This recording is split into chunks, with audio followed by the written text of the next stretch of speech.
Bar for Bar album reviews, Open Mike Eagle, Anime, Trauma, and Divorce. Anime, Trauma, and Divorce is the 7th studio album from Open Mike Eagle, and this album has been anticipated by many, especially as a follow-up to his last album, Break Body Kids Still Daydream, which dropped in 2017, as well as the What Happens When I Try to Relax EP from 2018. This album is said to be Mike's way of coping with the worst year of his life, but we'll get more into that as we go throughout the album. The album comes in at a total runtime of 34 minutes with 12 tracks, so it's definitely a quick listen. Mike goes through a lot of what happened in the worst year of his life, which includes being divorced and having his show on Comedy Central get canceled, but also what he did to help cope with those traumas, which included a lot of anime. Another thing of note is, although there are many anime references throughout the project, you don't have to have watched all of them to enjoy it. I personally haven't watched all of them, but I still got a general idea of what he was trying to say, so I'll try to explain that to you guys as well. The album starts off with the track Death Parade, which is named after the anime of the same name. Death Parade is about a bar in which souls gather after death to participate in the death games, to potentially be reincarnated. Mike was actually really open about what a lot of the tracks on this album were about and the backstory regarding them on Twitter. He mentioned a lot of stuff. With this track, he said, "This is about the cycle of trauma." The cycle of trauma that he's referring to is seen on the chorus. Basically, what happens is that something causes the initial trauma, which leads to issues in a relationship. The child in that relationship takes note, and that behavior ends up getting passed on and carried on through to the next generation, just because it wasn't really addressed or dealt with, I believe. The interlude bit also has Mike acknowledging that it is a cycle, and since he's aware that it's a cycle, it will never happen again, supposedly. Or at least that's what he's trying to do. The next track is Head Ass, Idiot Shinji, which is named after Shinji Ikari from Evangelion. It's also named Head Ass after Mike as well, because he's apparently a head ass. A head ass is someone who's just stupid or socially inept, you could say, or does stupid things. This track also features Video Dave, who is always a delight to hear from. On this track, Mike goes through the biggest reason that he is a head ass, and that's just that he overthinks and overanalyzes everything. This is even more clear when he starts rapping about Peter Dinklage, or thinks about rapping about Peter Dinklage. He realizes that it might not be the best idea because it could potentially just be offensive. It's just funny that he is able to still be kind of jokey about things, even though it's a fairly serious track, or topic at least. And that is something that you will notice throughout Mike's catalog. Like, he'll bring up serious topics, but also just inject humor into it. Sweatpants Spider-Man has Mike dealing with his approach to getting older and some of the things that he's doing almost as a midlife crisis, but not really. The track itself is likely named after the older Spider-Man from Enter the Spider-Verse. However, it was originally named Negasonic Middle-Aged Warhead, which makes the context of this track make a lot more sense. I mean, the chorus goes tattoos, haircuts, gold chains, anime, which just seems to be a list of things that he's done or doing to deal with what's been going on with him and his just middle-agedness. One way of coping for him was rereading old comic books by Rob Liefeld, who was pretty popular in the 90s and is notorious for creating these super muscular and just overly masculine characters, but also they just have hella pouches all over them. A good example of that would be Deadpool from the 90s, like where he was just huge for no reason and had like 100,000 pouches all over him.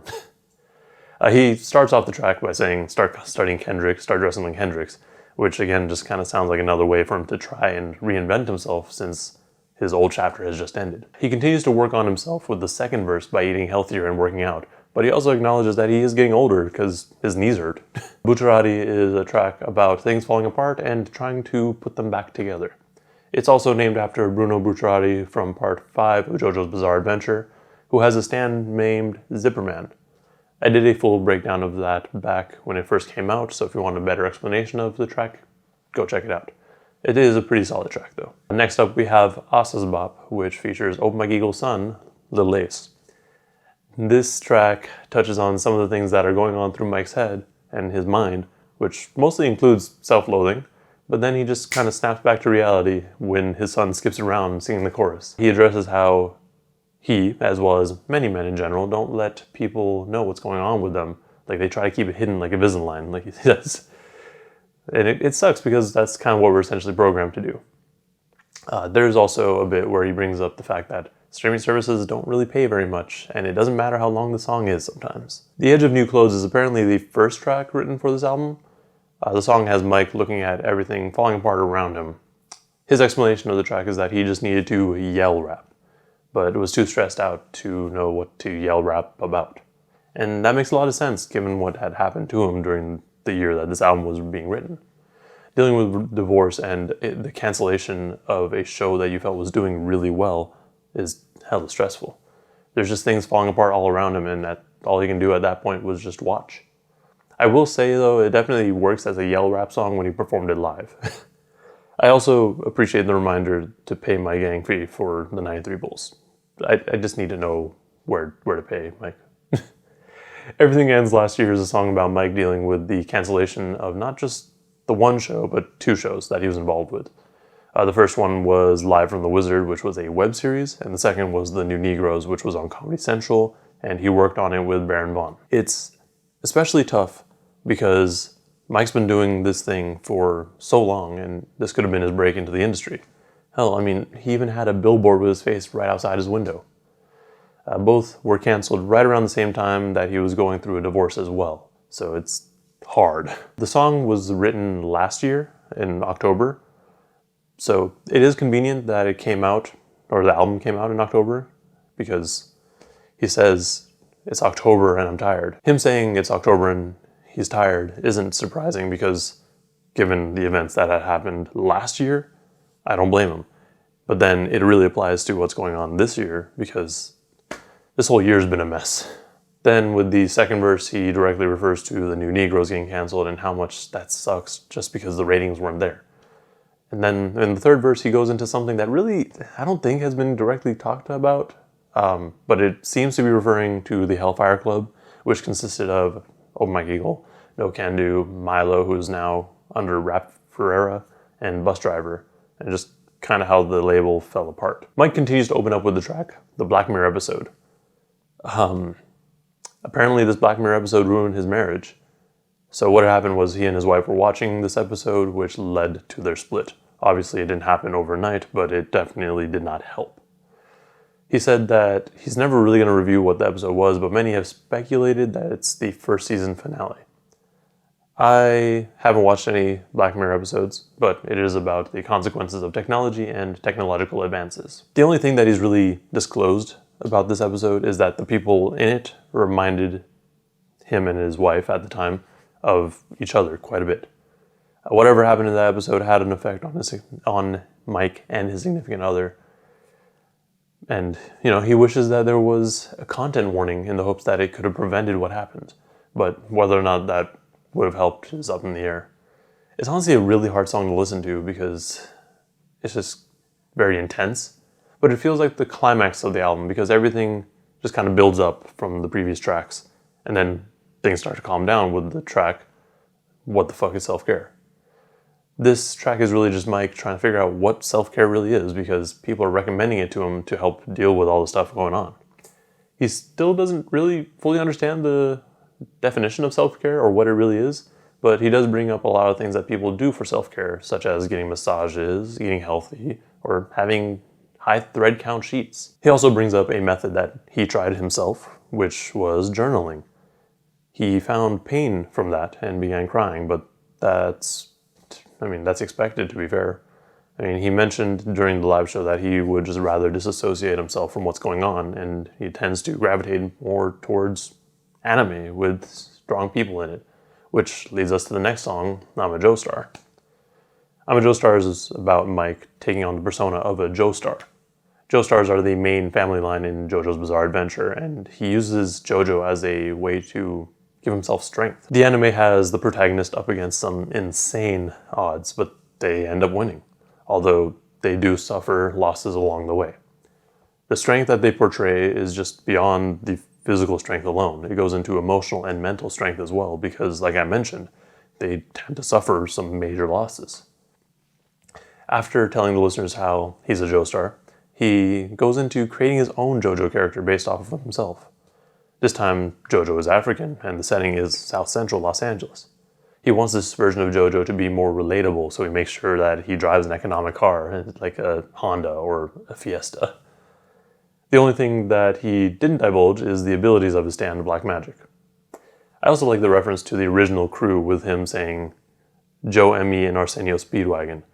Joe Emmy is obviously the JoJo version of Mike, and Arsenio Speedwagon is a mashup of Arsenio and Robert E.O. Speedwagon from part 1, and the whole Speedwagon foundation from all the other parts. Airplane Boneyard has Mike talking about the path that he took to get where he is, and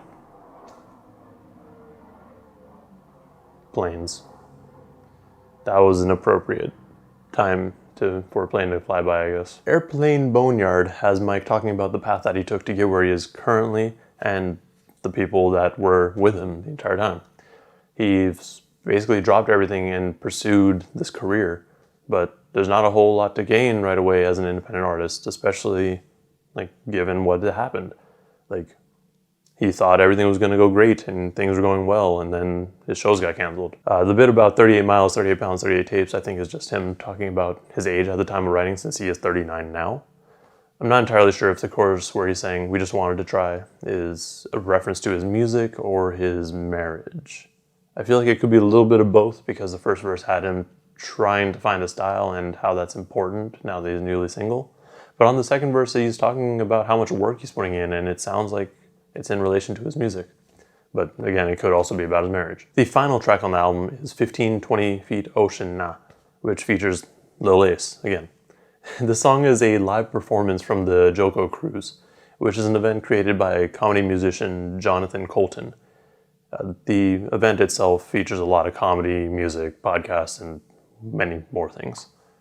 The song is about how Mike and his son went snorkeling and how they're probably not going to go snorkeling again. This is one of my favorite songs on the album, just because it's Mike putting a comedic twist on something that low-key scared him. Also, because as it's the last song on the album and it features a song, it really feels like Mike is trying to remind himself that even though all these bad things have happened to him, he's still able to find the happy things in life. The song itself is way more upbeat than everything else on this project, and I feel that's important. It also gives the listener a good feeling, because now they're just not sad about all the things that happened. They see the light at the end of the tunnel, you know? Overall, this was a really good project, and if you're at all interested in Open Mike Eagle as a person, you definitely need to check this out. The project goes through a lot of the trauma that he's had to deal with during the worst year of his life, and I'm sure many others can find something that they can relate to here. Mike always does a good job of putting a fun or comedic twist on some of the serious stuff to make it easier on everyone, and it's a coping method that I personally can relate to pretty well. My favorite songs here are Head Ass, Bucciarati, What the Fuck is Self-Care, I'm a Joestar, and 1520 Feet Ocean Na. This album was really good, and I'm glad Mike was able to use it as a way to kind of get some things off his chest. I wish nothing but the best for him, because I know he's gone through a lot, and I'm sure he's still dealing with some of it. As far as the music goes, I know whenever we get new music from him, it'll be good, so I do not mind waiting at all. Let me know in the comments below what you thought of this album and what your favorite tracks are. And like and subscribe if you want to see more reviews like this one. Thank you for watching, and please stay safe out there.